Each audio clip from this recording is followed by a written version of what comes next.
Greece moving to abandon its proposed bailout referendum, sending markets higher. But is that relief misplaced? So let's ask international investor Jim Rogers, who joins us now in Singapore. Jim, first we had a referendum, then we didn't. Now there's talk of a coalition government. How do you see this Greek drama playing out here? John, all of this is just pushing problems out into the future. Everybody's trying to get past the next election, and it's not going to end well at all. It's going to end very, very badly for all of us. There are huge, staggering numbers involved with not just Greece, all over Europe. And these guys just don't seem to get it. Well, let's talk about that because, you know, you've got the UK saying now Greece is likely to stay. But should they stay? Should they stay in the EU? Of course they should, and they should stay in the euro as well. But what they should do is declare bankruptcy. Everybody takes some losses, and there'll be huge losses. You ring fence the banks, and, you know, make sure everybody's checks clear. But just pushing this out into the future, you know, all of these plans, John, show everybody deeper in debt next year, deeper and deeper in debt in 2 years, deeper, deeper, deeper in debt in 3 years. This is not going to solve our problems. Okay, well, Jim, let's hear what Sarkozy had to say last night. We have to react now. And if yesterday's meeting had any interest at all, it's probably that they were a form of electric shock therapy, a positive one, so that everything goes in the right direction. So electric shock therapy there. But, you know, are the Greek people really ready to accept these austerity measures, do you think? John, if they don't, they go bankrupt. Well, who's going to put up the money? Are you going to put up the money to bail them out anymore? Somebody's got to put up money in order to solve these problems. Let the Greeks refuse to accept it. That's fine. Then where are they going to get their money? Well, I mean, that's the point that EU leaders made, right? And that was the first time we saw the EU leaders really openly discussing the exit of a euro member. So, I mean, to me, this makes me wonder: is this a step towards the end of the grand experiment? Well, they don't have to leave. In America, we've had states go bankrupt, cities, counties. This has happened before. It didn't end America. It didn't end the U.S. dollar.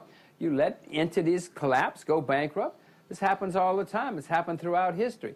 That's all you have to do. Let them go bankrupt. Let the people who made the bad loans take their losses and start over from a sounder base. But just pushing it into the future and letting debt go higher and higher will mean it's going to end very, very badly. And then, you know, 5 years from now, you may have a complete collapse of the euro, the EU, and for that matter, all the Western world.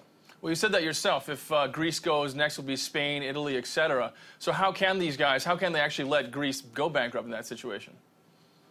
John, how can they not? How can they not? Are you going to put up, I'll ask you again, are you going to put up the money? Because I'm not. Eventually, letting these debts go higher and higher and higher means the pain will be worse in 3 years, John, or 5 years, or whenever the market says, that's it, no more. Now, at least if you do it, the government still have some credibility and some finances, such as the Germans. You put everybody in the room, you say, okay, you're going to go bankrupt, your banks, your financial institution is going to survive, everybody's checks will continue to clear, the system is going to stay stable and stay upright. So is there an orderly way to do that, though? There will not be anybody to pull into the room and say, okay, we're going to hold you together. Nobody will have any credibility anymore. Sure, but okay, so on that, is there an orderly way to do that? Can we actually see that happen and still have this all stay together? Yes, we can do it. If we do it now, when Germany still has a lot of credibility. Finland, I mean, there's tiny little countries, but there's still enough credibility of the governments and of the finances of the EU that you could pull it together. If the market forces you in 5 years, John, or 3 years, then nobody can hold it together. Then massive bankrupts around the world, systemic collapse, the whole system is a gigantic mess. Well, Jim, now at the G20, we're hearing plans for the IMF to boost its power, expand the use of SDRs, in effect almost turning it into a type of reserve currency. So what's your reaction to that? Do you think that's the right direction for the IMF?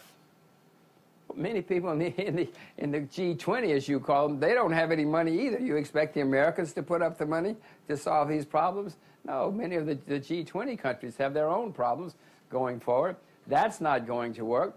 We can try SDRs, but what do SDRs solve? That doesn't solve anything. That just creates more credit. That's not going to solve the problem. We have a problem of too much consumption and too much debt. You cannot solve a problem of too much debt with more debt, even if it's artificial debt, even if it's fake debt. It just makes the system worse. And when the system finally collapses, then there's nothing anybody can do. Nobody can hold it together at that point.